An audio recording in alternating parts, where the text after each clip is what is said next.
ప్రియమైన వారలారా, యేసు నామమున మీకు నా శుభాకాంక్షలు. ఎలా ఉన్నారు? బాగున్నారా? ఈ స్థలం చూచుటకు బాగున్నదా? చాలా ప్లసెంట్గా, అందంగా ఉంది కదా. సరే, ప్రభు అయిన యేసుక్రీస్తు ఈ దినము నాతో ఏం మాట్లాడెదరు అని ఎదురు చూచుచున్నారా? మీరు యేసుతో కూడా నడుస్తున్నారా? యేసుతో కూడా నడుచుటకే కదా ప్రతిదినము దేవుడు మాట్లాడుచున్నారు. ఈ ఉదయం ప్రార్థన చేశారా? వేదమును చదివారా? యోచించి చూడండి. దేవునికి టైం ఇవ్వకుండా, సమయమును ఇవ్వకుండా, ఆయన పాదముల యొద్దకు వెళ్లకుండా ఎలా ఆశీర్వాదంగా ఉండగలమని అనుకుంటున్నారు? కనుక ప్రతిదినము దేవుని ప్రసన్నతను మనము వెదకాలి. ఇక్కడ చూడండి, 105వ కీర్తన 4వ వచనములో, యెహోవాను వెదకుడి, ఆయన బలమును వెదకుడి, ఆయన సన్నిధి నిత్యము వెదకుడి. మనము వెదకాలి, కనుగొనాలి. దేన్ని వెదకాలి? అత్యధికముగా ఎప్పుడు మనం దేవుని యొద్దకు వెళ్ళినప్పుడు లోక కార్యములను ఎక్కువగా అడుగుచుంటాం కదా. స్వస్థత కావాలి, విడుదల కావాలి, ఆశీర్వాదము కావాలి. ఈ విధంగా లోకమేళ్లను అనేకమైనవి అడుగుచున్నాము, ప్రార్థించుచున్నాము. మనందరికీ అవసరాలు ఉన్నాయి. లోకంలో జీవించుటకు అనేక అవసరములు అవసరమే. అయితే చాలా ముఖ్యమైనదేంటో తెలుసా?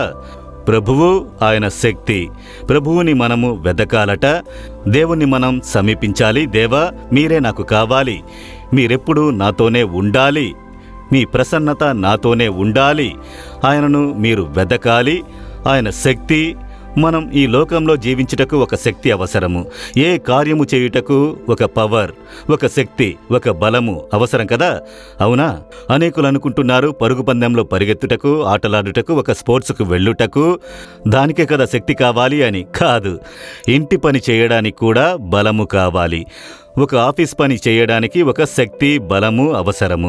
సేవ చేయుటకు ఒక బలము కావాలి.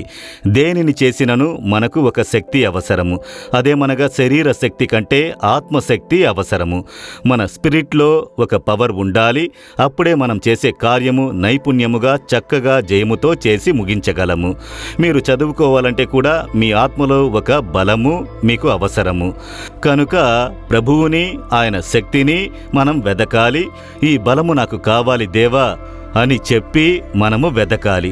దాని మీద అధిక దృష్టి ఉంచాలి. నా ఆత్మీయ జీవితములో నేను బలము కలిగి ఉన్నానా అని యోచించి చూడండి.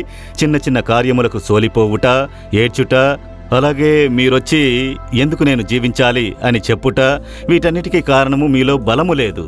అప్పుడు ప్రభు యొక్క శక్తి మనలను బలపరిచి ఏమైనా ప్రభు జయమునిచ్చెదరు. చూసుకోవచ్చు. సాతాను రానిమ్ము, మనుషులను రానిమ్ము, ఎవరు వచ్చినా ప్రభు నాతో ఉన్నారు. ఆ శక్తి మీ ఆత్మలో, ఆ బలము ఉంటేనే మీరు జయమునందువారుగా ఉండగలరు. కనుక దాన్ని మీరు వెదకాలి. దేవా, ఆ శక్తి నాకు కావాలి. మీ శక్తి, మీరు ఎప్పుడూ నాతో కూడా ఉండాలి. మీ శక్తి ఎప్పుడూ నాలో ఉండాలి. పరిశుద్ధాత్ముడు వచ్చినప్పుడు మీరు శక్తి నందుదురని అపోస్తులుల కార్యము 1:8 యేసు చెబుతున్నారు. కనుక మనం దేన్ని ఆశ్రయించాలి? పరిశుద్ధాత్ముని అభిషేకము మనము ఆశ్రయించాలి.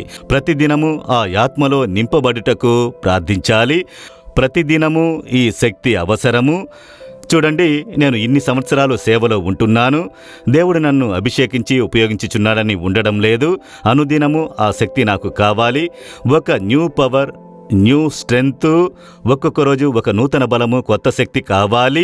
అందుకని ప్రతిదినం ఉదయమునే వేదమును ధ్యానించి దాని కొరకు ప్రార్థించేదను. ఈ దినం నాకు ఒక అభిషేకం అవసరము. ఈ దినము నన్ను బలపరచుడి. ఈ దినము నేను సంధించబోయే సమస్యను నేను జయించాలి, విజయమునొందాలి.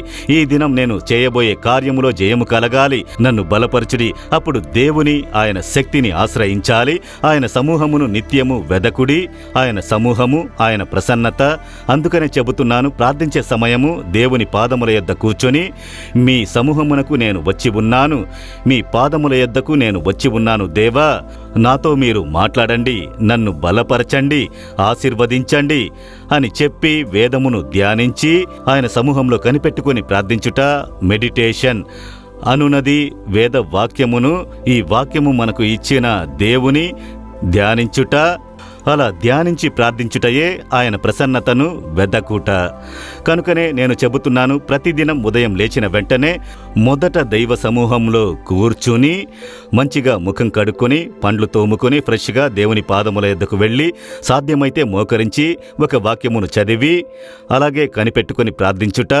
మీ ప్రసన్నత నాకు కావాలి, మీ శక్తి నాకు కావాలి దేవా, మీ శక్తితో నన్ను బలపరచుడి. మీ ప్రసన్నత నాతోనే ఉండాలని ప్రార్థించుడి. అప్పుడు మీరు బయటకు రావడానికి ముందుగానే దైవ ప్రసన్నత పొందుకున్నారంటే ఆ శక్తితో లోక జీవితంలోనికి వెళ్ళండి. మీరు ఆఫీసుకు వెళ్ళినా, బిజినెస్కి వెళ్ళినా, పనికి పోయినను, చదువుకున్నట్టుకు పోయినను, సేవకు వెళ్ళినా ఒక నూతన బలము ప్రభువు మీతోనే ఉండడము మీరు గ్రహించగలరు. కనుక దేన్ని ఆశ్రయించుచున్నారు, వెదకుచున్నారో యోచించండి.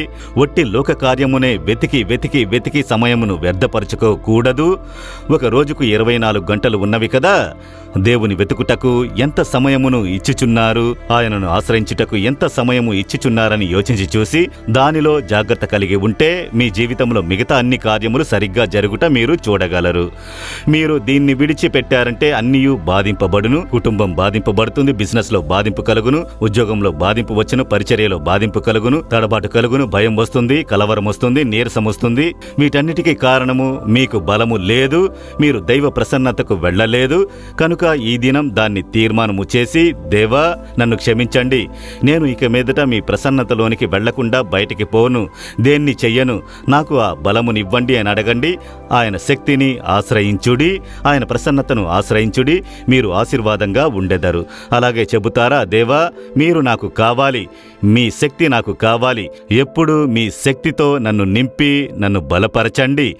దుష్టుని జయించుటకును, ఈ లోకమును జయించుటకును, శోధనలను జయించుటకును నాకు శక్తి కావాలి.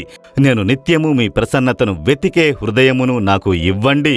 అడ్డులు లేకుండా వేకువనే మిమ్మల్ని వెతుకుటకు నాకు కృపను అనుగ్రహించుడి, ఆశీర్వదించుడి. యేసుక్రీస్తు నామములో ప్రార్థిస్తున్నాను. Amen, amen.